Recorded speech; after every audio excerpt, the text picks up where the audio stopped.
हमारे व्यस्त जीवन में ईश्वर की आवाज़ जो सत्य है वह पूर्ण है और हम सभी आत्मा उसी पूर्णता के हिस्से हैं। इसलिए हमारे अंदर सबसे अधिक प्यास है पूर्णता का प्यास, समग्रता का, दिव्यता का, पवित्रता का, निष्कलंकता का। आज हम इस पर चिंतन करें कि दूत और महादूत क्यों गाते रहते हैं पवित्र पवित्र पवित्र। योग्यता, पूर्णता, निष्कलंकता। आज माँ मरियम के निष्कलंक गर्भागमन को हम विशेष याद करते हैं। पवित्र आत्मा हमें प्रकाशित करे कि हम सत्य को, दिव्यता को और स्वयं को ऊंचा उठा सकें। 8 दिसंबर 2025 आगमन का दूसरा सप्ताह, निष्कलंक गर्भागमन का पर्व। पहला पाठ उत्पत्ति ग्रंथ अध्याय 3 पद संख्याएं 9 से 15 और 20। इफिसियों के नाम संत पौलुस का पत्र अध्याय 1 पद संख्याएं 3 से 6 तथा 11 और 12। संत लूकस का सुसमाचार अध्याय 1 पद संख्याएं 26 से 38 तक। संत मदर तेरेसा कहा करती थीं, पूर्णता, पवित्रता सिर्फ संतों की बपौती नहीं है।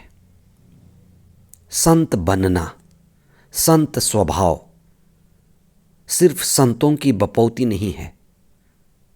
Sainthood is not the copyright of few. यह हरेक मनुष्य के लिए आवश्यक है। पूर्णता, पवित्रता, दिव्यता ये हमारा स्वभाव है और यही ईश्वर का असली स्वभाव है। प्रभु ईसा कहते हैं, पवित्र बनो जैसे तुम्हारा स्वर्गीय पिता पवित्र है। यह सिर्फ आदेश नहीं है, यह हम मनुष्यों का असली स्वभाव है। इसलिए जब भी हम धर्मशास्त्र में पूर्णता का, पवित्रता का, निष्कलंकता का, दिव्यता का, समग्रता का, एकता का अर्थ जानना चाहें, ये ईश्वर का ही स्वभाव है, ईश्वर का चरित्र है, ईश्वर का स्वरूप है। इसीलिए इस धरती पर रहते हुए हम मनुष्य व्याकुल रहते हैं। आत्मा पवित्र है, हम सभी आत्मा हैं, पूर्ण हैं, लेकिन शरीर और मन के द्वारा जकड़े हुए हैं। इसलिए कई लोग इस पूर्णता का, पवित्रता का, आत्मा का अनुभव कर पाते हैं जो आध्यात्मिकता में ऊंचे उठते हैं। जो व्यक्ति अपनी ऊर्जा को, आत्मचेतना को, आत्मज्ञान को भक्ति के द्वारा, ज्ञान के द्वारा, कर्म के द्वारा और सतत खोज के द्वारा उठा पाता है, वह इसका अनुभव करता है और कई लोग बेहोशी में इसका अनुभव नहीं कर पाते। मरियम जो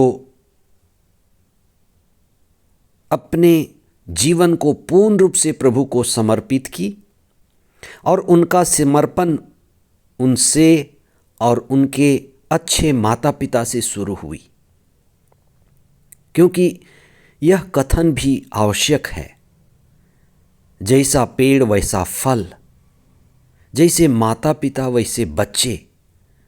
अगर माता पिता चेतनशील, सत्य को समर्पित हैं, तो बच्चे भी चेतनशील होंगे, सत्य को समर्पित होंगे। तो ये त्यौहार इस बात को प्रकट करता है कि माता पिता चेतनशील थे। उन्होंने माँ मरियम, चेतनशील माँ मरियम को जन्म दिया, जो पूर्णता की ओर, सत्य की ओर, दिव्यता की ओर बचपन से ही अभिमुख हुई।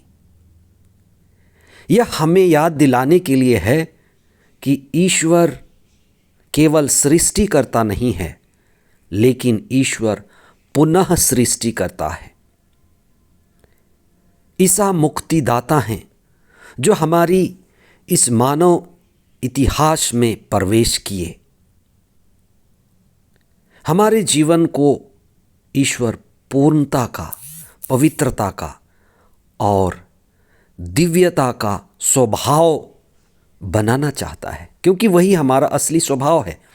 इसलिए आज के पहले पाठ में ईश्वर की जो पहली योजना थी, आदम के द्वारा विफल हो गई।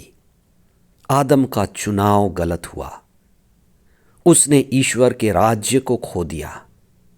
इसीलिए दूसरी योजना, जिसमें स्वयं ईश्वर मुक्तिदाता बना, मानव शरीर में प्रवेश करने के लिए उसने मानवीय इतिहास में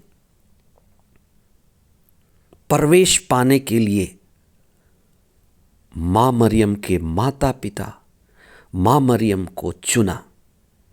अच्छी माँ अन्ना और अच्छे पिता जोआकिम और उनका जीवन, जो चेतनशील हैं, दिव्यता की ओर अभिमुख हैं, उनकी योग्यता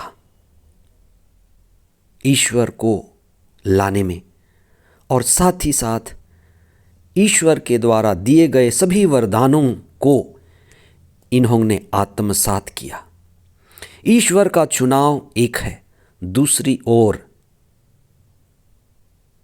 मरियम और उनके माता पिता की जिम्मेदारी कि वे किस तरह से ईश्वर से संयुक्त हैं। सुसमाचार में हम माँ मरियम के दूत के साथ वार्ता को सुनते हैं। दूत का माँ मरियम को प्रणाम करना, ईश्वर का माँ मरियम को प्रणाम करना है, क्योंकि महादूत गाब्रिएल जो ईश्वर के पास से आता है और माँ मरियम को प्रणाम करता है, उसी प्रणाम में माँ मरियम की निर्दोषता, पूर्णता और योग्यता छिपी हुई है। जिस कोख में ईश्वर स्वयं आ सकता है और जिस पवित्रता और योग्यता की दूत ने बात कही, और वो भी ईश्वर की कृपा से, पवित्र आत्मा की कृपा से। हमारे लिए ये सबसे महत्वपूर्ण बात है कि हम योग्य बनते हैं पवित्र आत्मा के द्वारा और पवित्र आत्मा की छाया में। इसीलिए महादूत ने ये भी कहा कि आप पवित्र आत्मा से गर्भवती होंगी, और ये पवित्र आत्मा से गर्भ होने का कार्य अभी से नहीं, लेकिन वर्षों वर्षों से चला है। राजाओं ने और न्यायकर्ताओं ने और वर्षों वर्षों से नबियों ने इसकी घोषणा की थी। इसलिए इससे पूर्व निर्धारित भी माना जाता है। हम इस पर चिंतन करें कि जब हम आगमन में हैं, स्वयं को पवित्र आत्मा की छाया में रखें, प्रभु के दिव्य वचन को पढ़ते हुए हम प्रज्ञा पाएं और पवित्र आत्मा की छाया में रहें। पवित्र आत्मा की छाया में रहकर हम विश्वास में बढ़ें, माँ मरियम की तरह परम आनंद में बढ़ें और प्रभु यीशु को हृदय में धारण करें। आमीन।